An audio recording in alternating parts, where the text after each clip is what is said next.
We got some breaking news for you out of the NFL, where the Jets are trading for Justin Fields, I should say, to the Kansas City Chiefs. That's the latest from our Jonathan Jones. In return, New York will receive a 2027 sixth-round pick. Two-time MVP Patrick Mahomes is recovering from that torn ACL, if you remember, from last season in December. But it's still unknown whether he'll be ready for the start of the regular season. Fields appeared in 9 games for New York last season, throwing 7 touchdowns and just 1 interception. He'll join his 4th team in 6 years. Check this out: the Bears, Steelers, and Jets. So we'll see what happens there with Fields. Maybe QB1 for the beginning of the season, with Mahomes on the shelf. All right, join us for more of that breaking news. Jonathan Jones, of course, as I mentioned there. Also, Leger Douzable. But JJ, I'm going to come to you first. Give us the news and how this happened today. So there was a thought that the Jets would release Justin Fields at the start of the new league year, that they would wind up eating the $10 million in guaranteed money because he essentially played for 1 year and $30 million on a 2-year, $40 million contract he signed last year that aged rather poorly for, at the time, first-year GM Darren Muji, first-year head coach Aaron Glenn.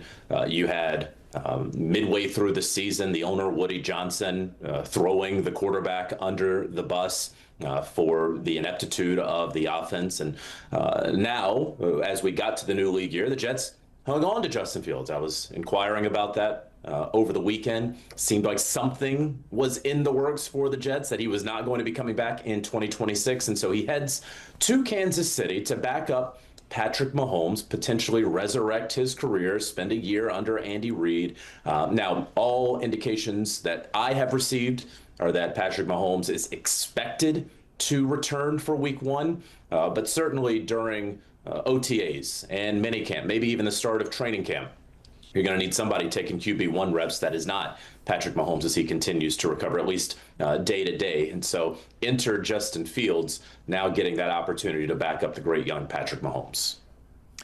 Leger, on the flip side of this, go ahead. No, I was going to say, like JJ, I was surprised he wasn't released when the New Year League started. But to his point, there was something in the works. And from a business standpoint, it makes a lot of sense, because when you look at the scope of the NFL, a lot of backup jobs have already been taken. So if you're Kansas City, right now you're looking at Chris Oladokun, who I believe played in that Week 18 game last year in the finale and struggled in that game. So to JJ's point, you don't want to go into the offseason, because we all assume that Patrick Mahomes won't be ready to do off-season things coming off that ACL late in the season. You want a veteran-type player to be able to run your offense.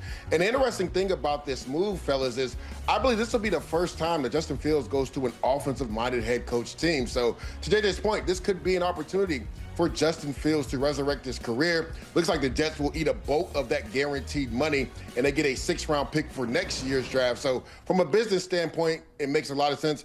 And hopefully this works out for Justin Fields, because, again, this will be the first time he goes to a offensive-minded head coach's team. Jay, I want to come back to you, because, as you mentioned, those backup jobs are moving on. Gardner Minshew, of course, signing to Arizona. He was there in KC last year.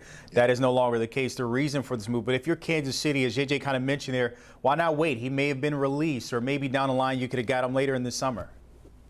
Yeah, to JJ's point, I think this was in the talks over the weekend, and that's why Justin Fields wasn't released. And the Jets were able to get a deal where they were able to recoup a 6th-round pick while eating most of Justin Fields' guaranteed money. You see the numbers right there in the 2025 season with the Jets. I believe in 9 games, he was sacked 27 times, and that's been the issue with Justin Fields, holding on to the ball too long, not processing fast enough. We know he's electric with his legs, and he has a strong arm. He just has not developed when it comes to processing and getting the ball out of his hands. Now, he takes care of the football. He doesn't have a lot of interceptions, but he takes unwarranted sacks. So I think this just made a lot of sense synergy-wise, right? The Kansas City Chiefs were looking at the landscape of the NFL and said, there's not that many, veteran quarterbacks up there to back up Patrick Mahomes just in case he's not ready to start the season.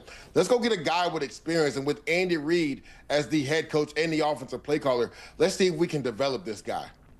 JJ, I want to come back to you and dig a little deeper into this with Mahomes. Obviously, it's the ACL, the reason why they make this move today. But if you're looking at this from a different perspective of, is this just a stopgap for maybe the start of the season, week 5? Are you a little worried that you may not have Mahomes for a longer period of time here?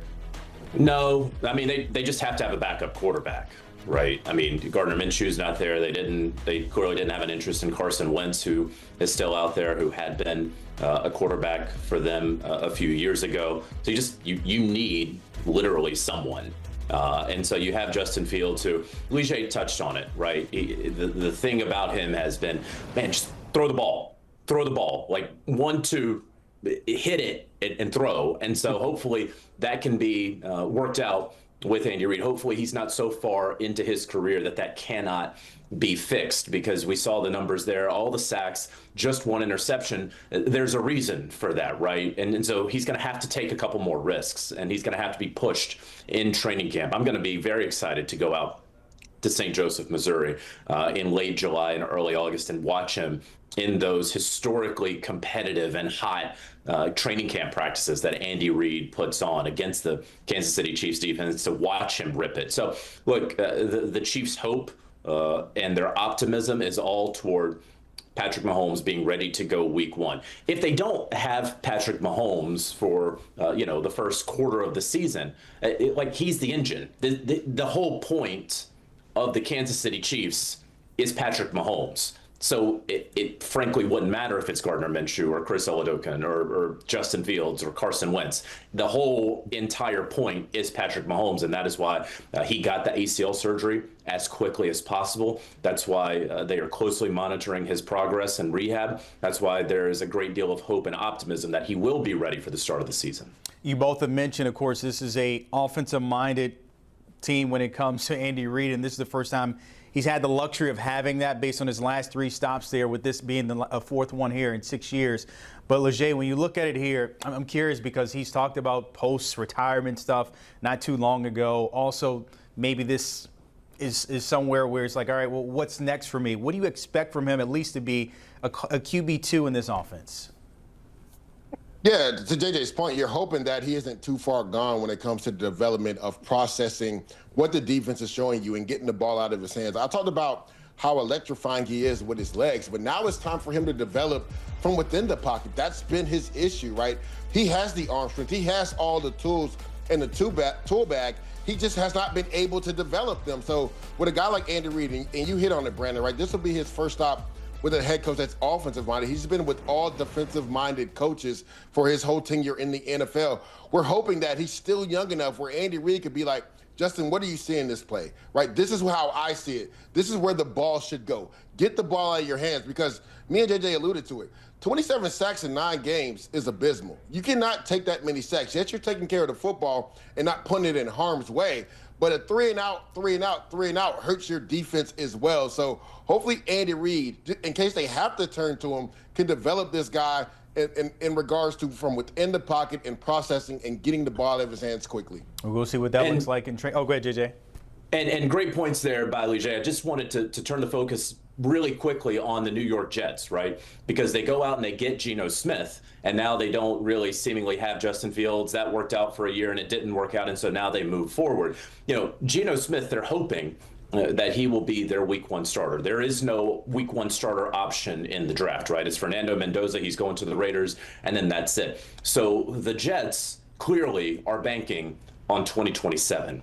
And that draft, right? There's no other veteran quarterback option that's really out there. They tried out Brady Cook, and they're hoping that they can get a little bit more out of him as that backup option. But don't be surprised if most of their eggs are in the Geno Smith basket. They could add someone, a late round pick in the draft. They could add a veteran as we get closer to training camp, after they've kind of gone through May, June, right? And seen that, all right, we need somebody else in here. But for all intents and purposes, this is Geno Smith's team in 2026, with an eye for the New York Jets on competing for the quarterback of the future in 2027. So some flexibility for both sides with this deal here. Leger, this is for you and you only. Can you grade the trade on both sides here after we saw today? I'm going to give the Jets a B+ because they have to eat a lot of that money, but they do get a 6th round pick. And for the Kansas City Chiefs, I'm going to give them a B- just because when you look at the landscape of the NFL, most of those backup jobs were ate up. I thought they should have been a little bit more aggressive, just because we know Mahomes is coming off the ACL. But they get a veteran guy that has a lot of upside, just has not been able to develop. And before we move on to JJ, I just had a quick question for him, because you brought up a really good point with the Jets.